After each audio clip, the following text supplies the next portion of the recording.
Former Vice President Kamala Harris has openly criticized the Democratic Party for what she calls a reckless approach in allowing President Joe Biden to make the decision on his re-election campaign alone.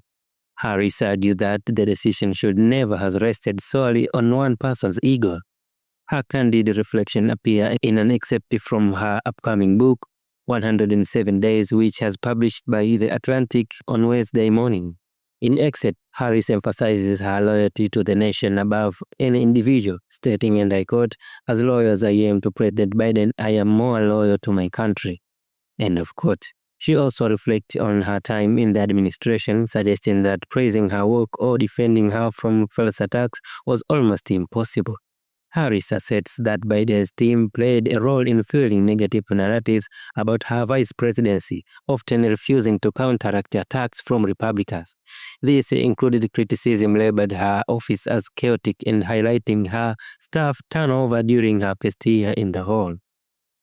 Harris wrote, and I quote, "I was the first vice president to have a dedicated press pool following my every public move. Before me, vice presidents only had a supplemental press pool like the one assigned to the First Lady, covering significant events. Because of this intense scrutiny, matters that were never previously newsworthy suddenly became headlines." End of quote.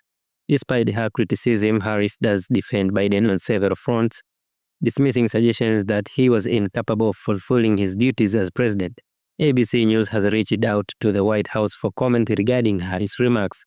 The conversation about Harris' 2024 presidential campaign has been a sensitive subject for the administration.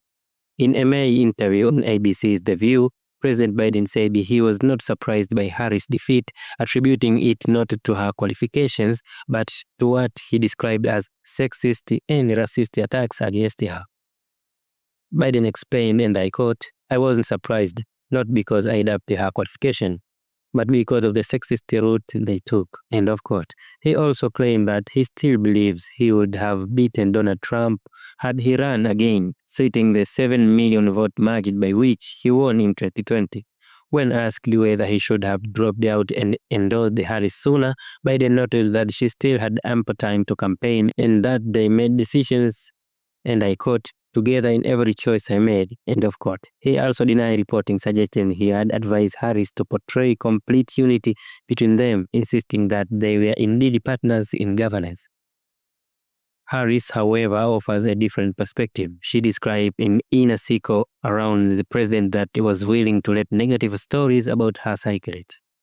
She writes, and I quote, "When the stories were unfair or inaccurate, the president's inner circle seemed fine with it. It seemed like the plan was to knock me down a little more." End of quote. She argued that the team failed to understand a simple truth. Her visible success as vice president would reflect positively on Biden, especially given concerns about his age. She notes, and I quote, "If I did well, he did well. My performance was a testament to his judgment and a reassurance that if anything happened, the country would be in good hands. My success was important for him. His team didn't get it." End of quote.